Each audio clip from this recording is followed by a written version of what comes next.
So yan guys, kararating lang namin dito sa Taal Basilica. So nag-park muna kami. Ayan ang Taal. Stop it. Get some help. Taal Basilica Church. So papasyalan natin ulit. Galing na rin kami dito.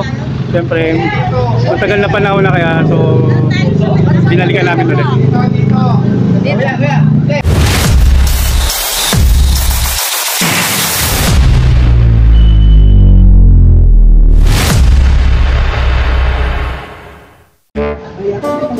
So yun guys, papunta na kami dun sa Taal Basilica.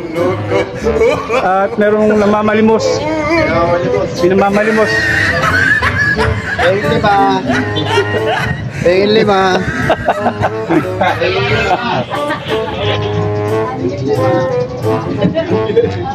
Beauty parlor,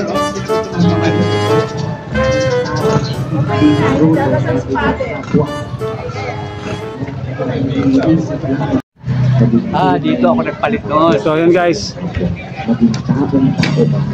isa sa historical church dito sa Batangas, ang Taal Basilica. St. Martin Windoors. Third time na namin nakapunta rito. Ang third time to. Sumasampalataya ako kay Kristo ng isang anak na Diyos, Panginoon natin lahat. So, dito na tayo sa entrance ng simbahan ng Basilica.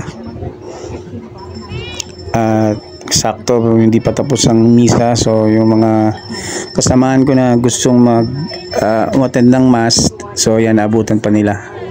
So tara guys, silipin natin ang loob ng Basilica Church dito sa Taal, Batangas.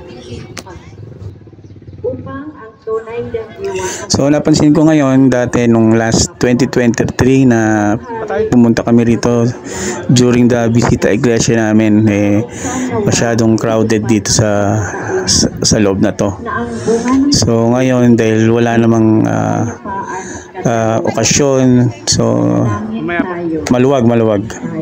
Panginoon, dinggin kami upang ang kautusan ng pag-ibig na ipinagkaloob ng Diyos sa hinirang na bayan ay gawin natin buhay sa pamagitan ng paglilingkod at pagmamahal natin sa ating pamilya at ilan. Sa pamilya.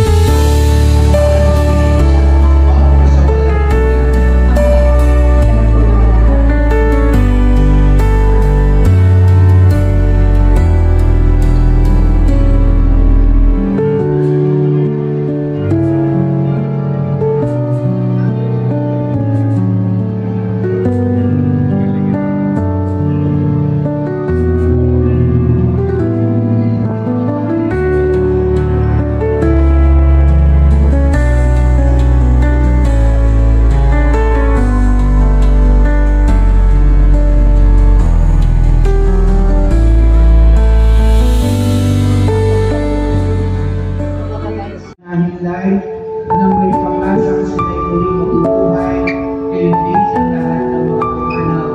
Sa awaan mo sila kahit patuloy ng Maria na ina ng Diyos, kaysa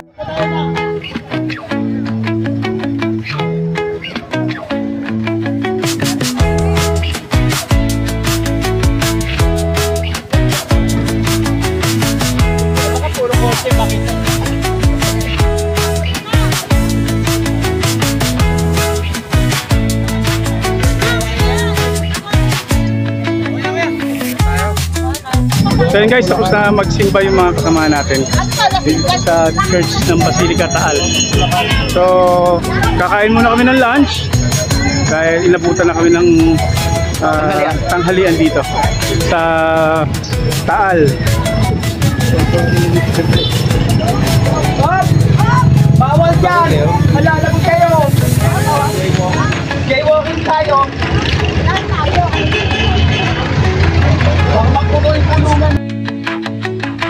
Ayun guys, nakakita na kami kung saan kami kakain ng tanghalian.